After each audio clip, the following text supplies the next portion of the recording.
Bom, fala aí galera, hoje eu vim trazendo um vídeo novo para vocês. Obviamente, como está aí no título galera, o vídeo se trata de como não ser tapeado na hora de comprar um smartphone. Para quem não é da região aqui galera e não sabe o que é tapeado, é ser enganado. Porque eu sou da região de Minas Gerais, esse aqui vamos dizer, um vocabulário aqui da região. Bom, então, dito isso aí galera, vamos começar o vídeo. Galera, eu fiz uma listinha aqui de coisas aí, galera, que eu vou estar citando para vocês aí no vídeo. Bom, então vamos começar aí, galera, falando de clock da CPU. Por quê, galera? Tem muitas pessoas que pensam que o telefone tem um clock alto da CPU, por exemplo, um K40S, que tem uma CPU que roda 2 GHz, o cara fala, meu Deus, isso é uma nave. E não, eu não tô falando que o telefone é ruim, galera, mas eu tô usando ele para exemplificar. Não, cara, clock de CPU não faz o telefone ser rápido. O que é importante é o tipo do núcleo. Os smartphones eles trabalham com a tecnologia que chama Big Little, ou seja, núcleos grandes e núcleos pequenos. Os núcleos grandes, obviamente, para desempenho e os núcleos pequenos, obviamente, para economia de energia. Então, muitos smartphones não têm esses dois conjuntos de núcleos. Eles têm só um tipo de núcleo, ele não tem dos dois tipos, ou seja, ele não tem os núcleos da linha A70 e os núcleos da linha A50 no mesmo chip, ele só tem núcleos da linha A50. E geralmente esses smartphones estão no lobby de entrada, que é onde a maioria das pessoas é tapeada na hora de comprar um dispositivo. Por quê? Geralmente as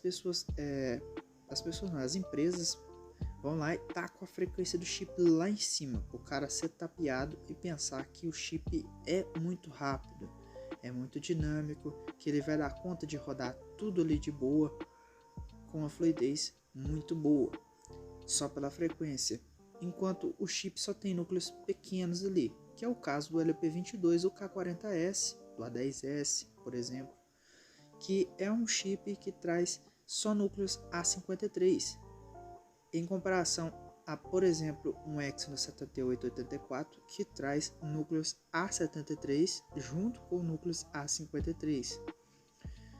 Vamos falar assim da diferença. Geralmente um núcleo grande, até um núcleo dos mais antigos, que seria o núcleo A70, que hoje em dia é um núcleo antigo, ele tem basicamente o dobro da performance de um núcleo da linha A50, ou seja, você tem um desempenho bem melhor em um chipset que tem núcleos grandes do que um chipset que tem núcleos pequenos.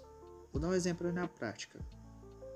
Se você for comparar, por exemplo, um LP22 no K40S e colocar no Geekbench 4 para testar, você vai ver que o single core desse chip, cara, é na casa dos 800 pontos. E ele tem a frequência ali do núcleo de 2 GHz.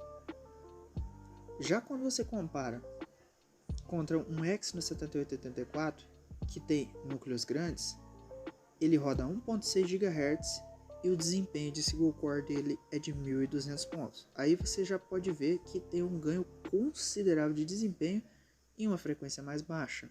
Então, clock não determina desempenho. Outra coisa, galera, dentro desse tópico é que muitas pessoas vai olhando a CPU, a frequência da CPU do smartphone, pensando em rodar jogos, cara. Cara, o que determina o desempenho dentro de um jogo, principalmente CPU, é importante? É importante, cara. Mas vamos dizer assim, galera, que hoje em dia, qualquer CPU com dois núcleos grandes, dois núcleos A73 grandes e 6 pequenos, cara, vai conseguir rodar praticamente tudo. Não vou falar que todos os jogos, mas tipo a maioria esmagadora. Vai perder em pouquíssimos jogos, tipo um Fortnite da vida que exige uma CPU um pouco mais forte. Mas fora isso aí, fora esse jogo no caso, praticamente todos os jogos que você tem para mobile hoje em dia, você consegue rodar com a CPU com dois núcleos grandes e 6 pequenos, cara, sem problemas, 2 núcleos A73 e 6 A53, tranquilamente. Mas o que realmente determina o desempenho dentro do jogo, cara, é a GPU e a memória RAM, cara. Por quê?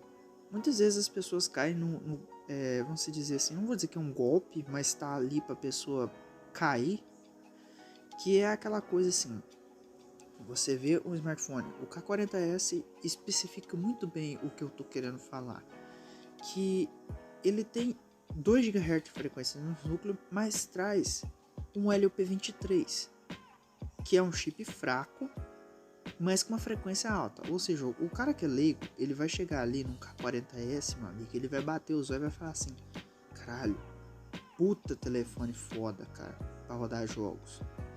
Olha a frequência dessa CPU, 2 GHz, 3 GB de memória RAM, the best custo-benefício para rodar jogos. Sempre que na hora que você vai rodar, ele não vai sair bem, porque a GPU é muito fraca. A GPU desse dispositivo, ela tem, vou dizer assim, um nível de desempenho de uma Adreno 505 ou abaixo de uma 505 na maioria dos jogos. Ou seja, é um desempenho muito baixo. É uma GPU para rodar alguns joguinhos no baixo, cara, no máximo. Tipo, não vai rodar o jogo baixo barra médio, dependendo do jogo ainda. Tipo, se for um jogo muito leve, tipo um Free Fire da vida, você vai conseguir rodar no médio, ou seja, o padrão, que é o médio do Free Fire. Mas na maioria dos jogos você vai rodar mal nesse dispositivo. Vamos passar para outro tópico aí, galera, que agora é a quantidade de memória. Outra coisa, galera, que geralmente as pessoas vão tapeada na hora de comprar um dispositivo, é a quantidade de memória RAM que o dispositivo vem. Vou dar um exemplo aí, galera, do Positivo Q20. O Positivo Q20 aí, galera, ele tinha 4 GB de RAM, 128 GB de armazenamento interno. Ou seja, ele é um excelente, como que eu posso falar?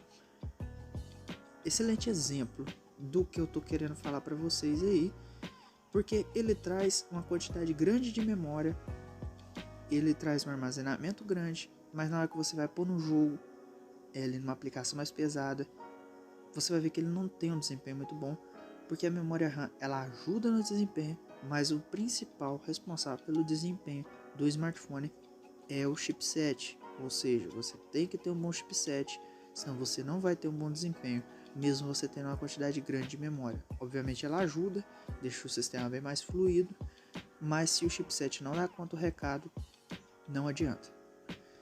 Então, quantidade de memória RAM não determina tanta coisa. O que eu recomendaria hoje em dia, se alguém quer comprar um telefone ali, 4 GB de memória, você deveria ter, mas a memória RAM não determina um bom smartphone. Outro tópico aí, galera, seria câmera e megapixel. Porque tem muita gente que cai em quantidade de megapixel é igual a qualidade de imagem.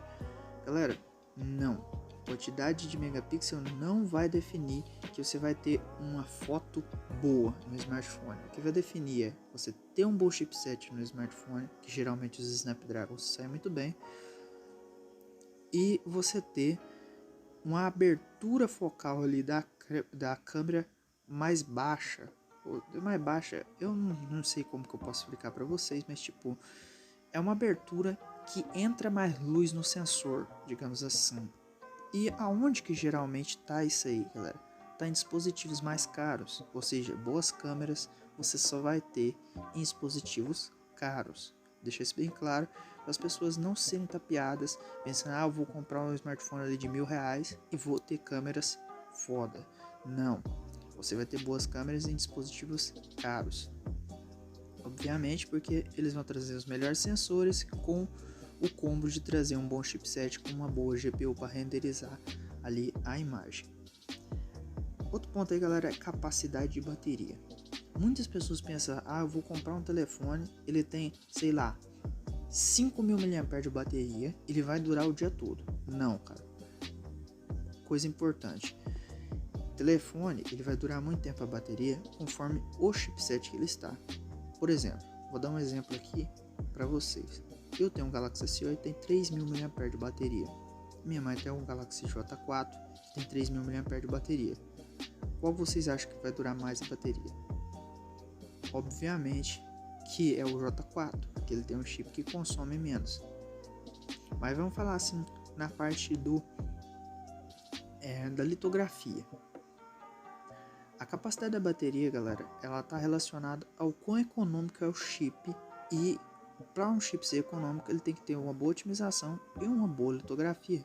Geralmente aí tá, alguns Exynos de entrada são bons, como o Exynos 7884, 9611 e tal, mas na sua maioria das vezes são os Snapdragon que são bons de bateria em geral. Mas a litografia é importante, ou seja, quanto menor a litografia em nanômetros, melhor vai ser a sua autonomia. Então não adianta você ter uma bateria gigantesca com uma litografia muito alta. Por exemplo, ter uma bateria de, sei lá, 4.000 mAh, que é uma bateria grande, vou dar um exemplo do Lenovo Vibe K6 Plus, com o chip Snapdragon 430, que é de 28 nanômetros. Ou seja, você tem uma autonomia merda, que fica abaixo da autonomia, por exemplo, de um A10 com 3.400 mAh de bateria, porque o chipset é muito gastão. A litografia é muito alta, no caso de 28 nanômetros. Bom, agora falando aí, galera, é tela grande. Sim, cara, eu tenho que falar isso aí. Eu sei que vai ter muita gente aí rindo aí no vídeo aí, não vai querer escutar isso aqui, mas eu tenho que falar. Tela grande, cara, não representa que o seu smartphone vai ter um melhor desempenho, cara. A tela é só o visor. O que representa o seu desempenho é o chipset que tá ali. Então não adianta você ter uma tela gigantesca com um chipset bosta. Não vai adiantar nada. Então, galera, esse é o vídeo. Eu só queria estar trazendo isso aí para avisar que tem muitas pessoas que, na sua maioria, são leigas e não sabem disso. Então as pessoas caem no conto do vigário com alguns smartphones, compram smartphones pensando que é uma coisa, e quando na realidade ele é outra, bem diferente.